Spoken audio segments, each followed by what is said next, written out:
Well, Dr. Mark Dybul, it's so great to meet you. I'm Zach Quinto, and I'm grateful for the opportunity to chat with you today. Great to meet you too, Zach, and thanks for taking your time to engage on this important issue.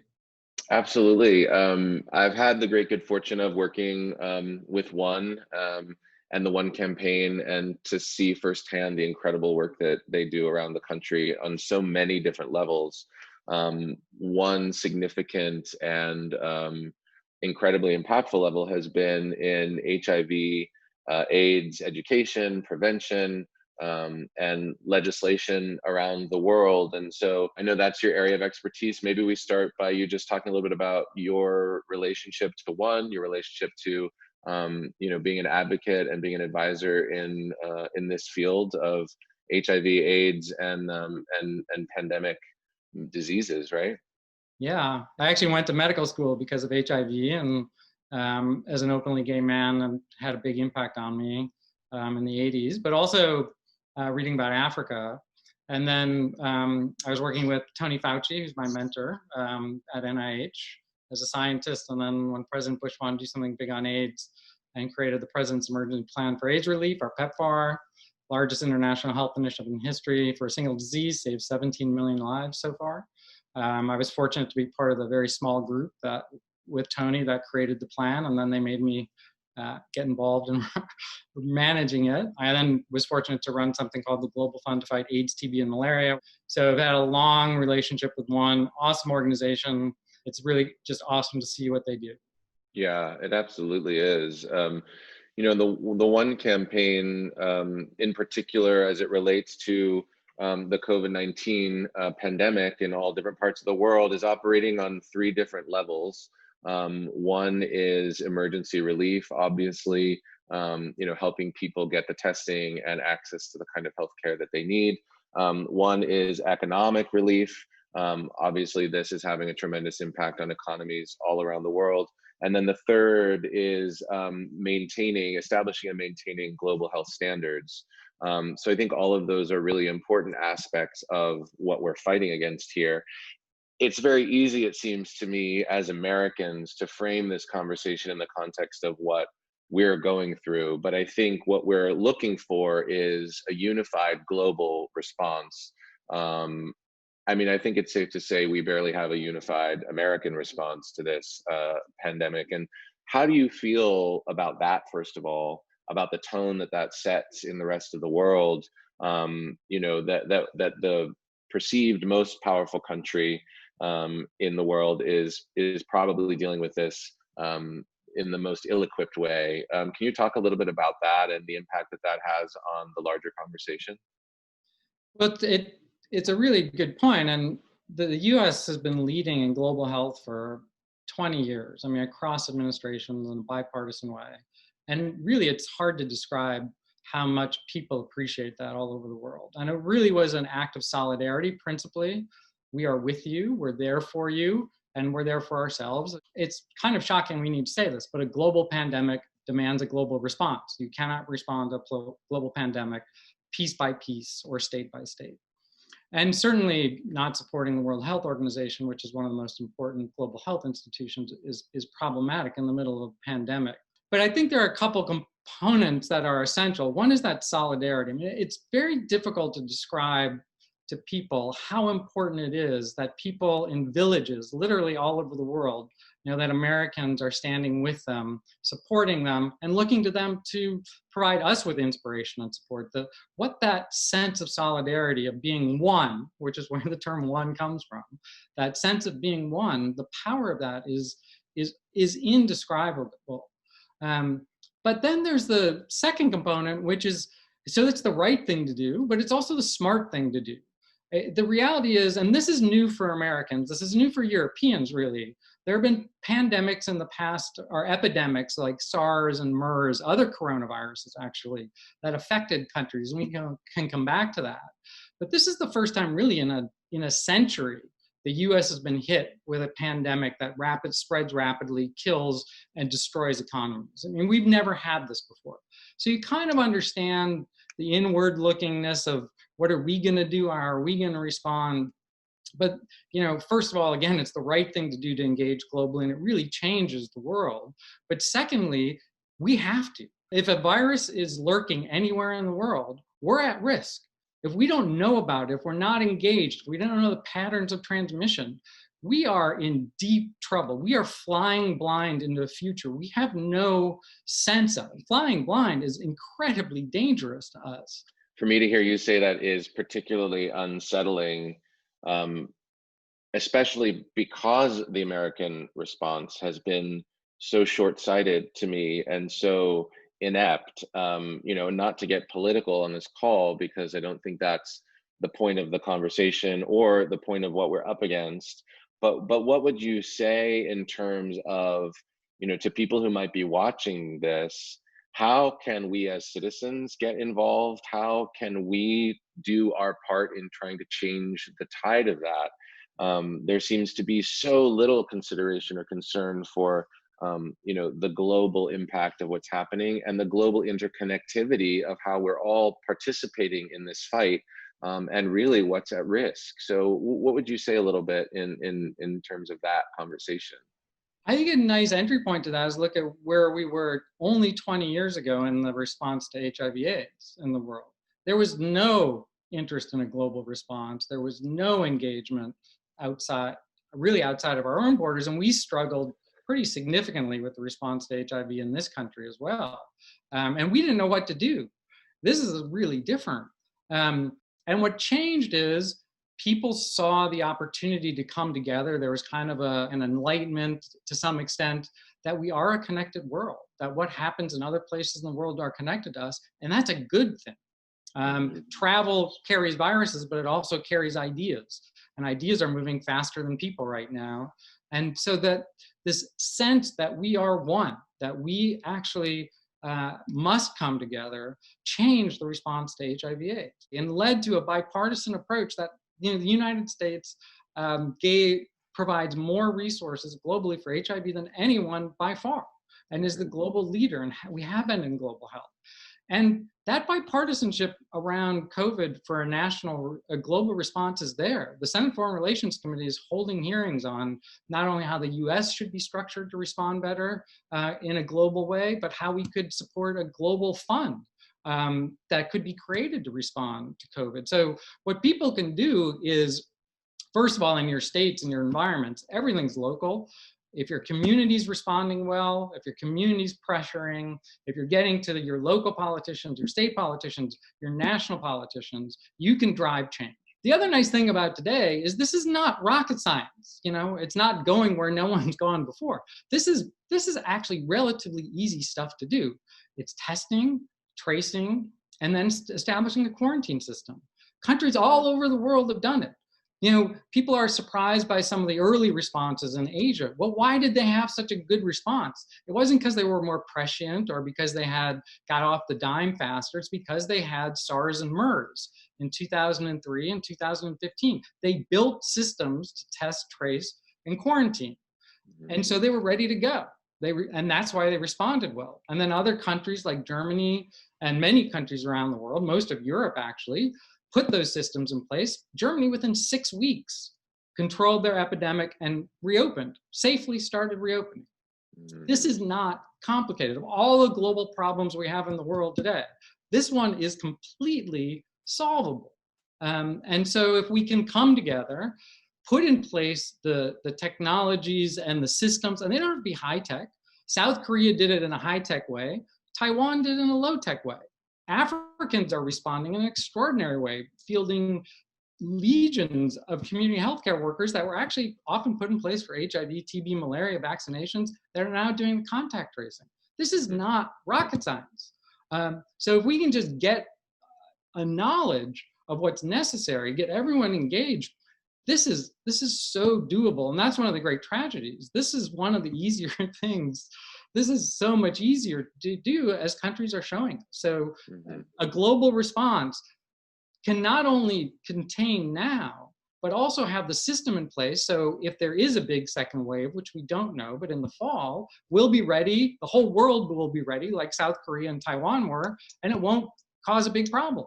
We'll be able to manage it. Well, so what needs to happen between where we are as Americans now? I mean, you mentioned that we've led the charge in HIV/AIDS testing and prevention in the global scale. So what needs to happen for that to be the case? How do we break through the resistance of this administration's unwillingness to have tough conversations or admit shortcomings or implement an actionable plan? How do we bridge that incredibly wide chasm between where we are now and where we need to be in order to be able to contain this? When we come together with knowledge and share and support each other, we can achieve anything. And I think HIV has shown that. And this is, again, this is relatively easy from a public health perspective. It is not that complicated, like scaling antiretroviral therapy that someone has to take for every day for the rest of their lives in villages in Africa. This is not that type of approach. And so, to steal a line from To Kill a Mockingbird, rise up, Mhm. rise up and get informed yourself, and then force the issue. We know we can overcome these obstacles because we've done the impossible with HIV, by scaling up antiretroviral therapy and getting the response when the U.S. was struggling with its own response. I think the parallels are pretty striking. And another striking thing about it is, we keep hearing, and I understand the phrase social determinants, but it's such an sugar-coated euphemism. We should speak the actual words as we have in HIV: racism, classism, sexism, homophobia, gender identity phobia. That's what drives pandemics and epidemics. It's what drove HIV. And right now in this country, these things are very much front and center. And this pandemic is disproportionately, just dramatically affecting people who have less financial resource, who are of color, who are hidden and afraid to go to health services because they'll be stigmatized in the health services, or because they'll be identified, just like with HIV, many years ago. And it's not social determinant. The social determinant is the racism and sexism and the things that are driving it. So if we can just recognize what those are while we're recognizing what an actual response, which again is not, it's a lot of work, but it's not that complicated. And countries have shown all over the world how it can be done.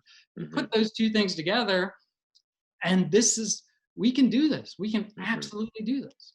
But we've been working towards a vaccine for HIV/AIDS for decades now, and still we haven't found one. So, what is your projection related to the discovery and the manufacturing of a vaccine? And then, how would you strategize global distribution for a vaccine once we find one?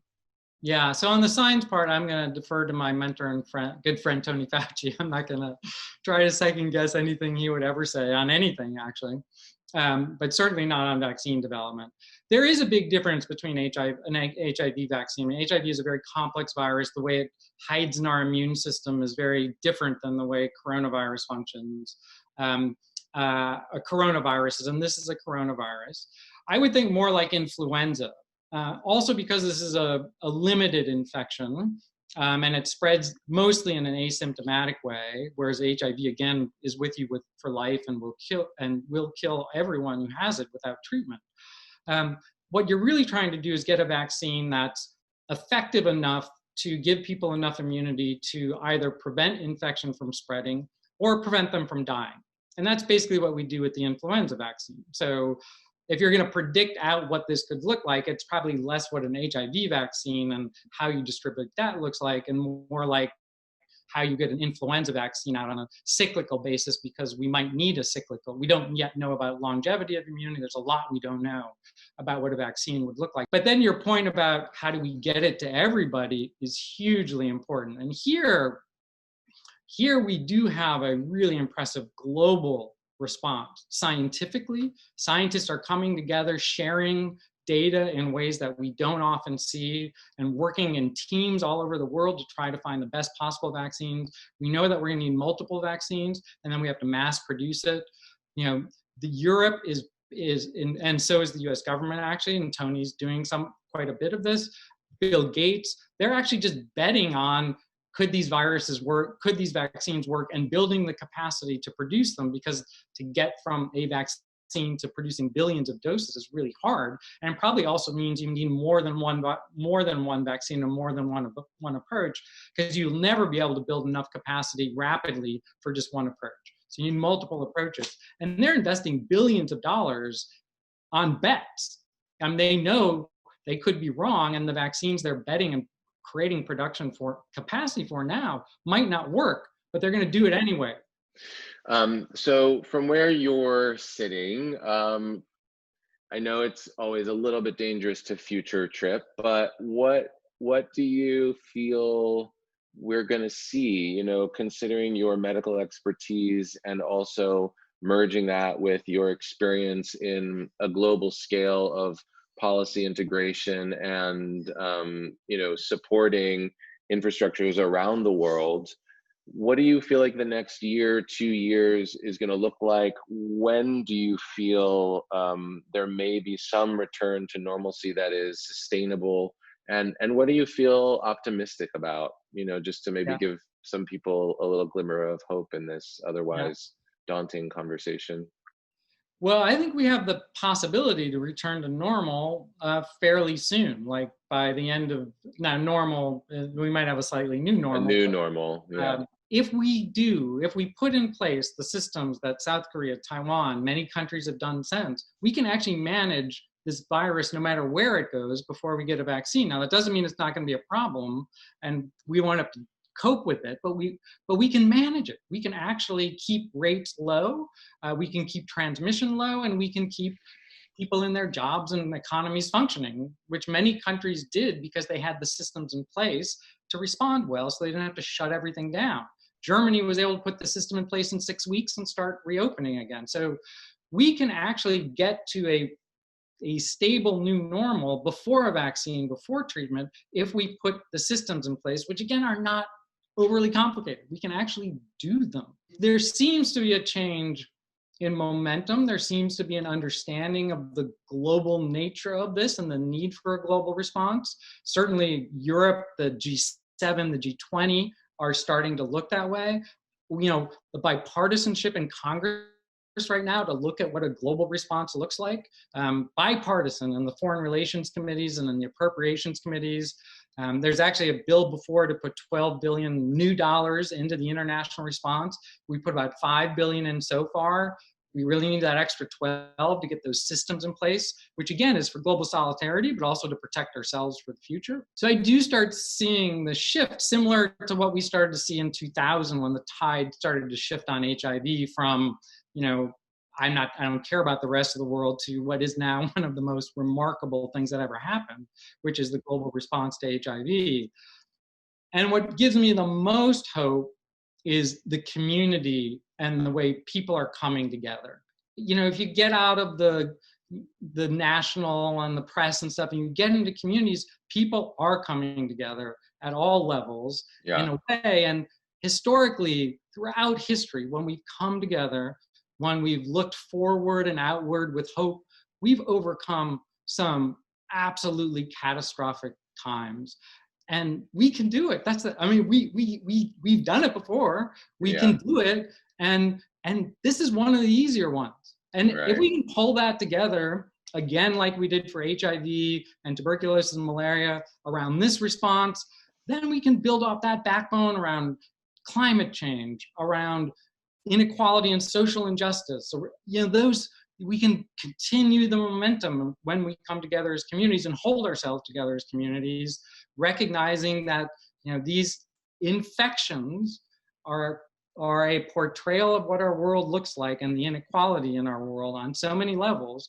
And if we come together, we can overcome the infection, but we can also start addressing the fundamental inequalities that have resulted in deaths that didn't need to be happening and infections that didn't need to happen. I share with you a tremendous optimism in that moment. Obviously, if you look around at the way things are unfolding so far, we haven't led in anything other than infections and death rates. I think is important for people maybe watching this to consider, and for people watching this to consider to support the one or organization, to support the movement, to raise awareness, to donate where people can, in ways that will make this a problem that we solve for everybody. I think the one mentality that none of us are safe until all of us are safe is a really important one for this particular conversation, and I'm really honored to be able to talk to you about it and to share our conversation with people who could really make a difference in the real world, because it does trickle down to these individual responses and the responses that we have with our friends and our families and the way that we all come at this and take care of ourselves. Thank you. And Well, can I yeah. thank you, because this is my life. I mean, this is what I have to do. You don't have to be doing this, and it's really people like you that are going to make the difference. We are those of us who do global health for a living and health for a living. That's what we do. So thank you for engaging, because that's where change happens. That's where one happens. Yeah, well, I've seen, as I mentioned at the top of our conversation, what one is capable of around the world. So I think if we're looking to an organization that understands what we're talking about, I can't think of one that understands it more than one. And so yeah, it's great to meet you, great to talk with you, and I wish you all the best as you continue beating the drum for awareness and for implementing change that's going to make a difference. Thanks. You too. Yeah, thank you so much. Stay safe. You too.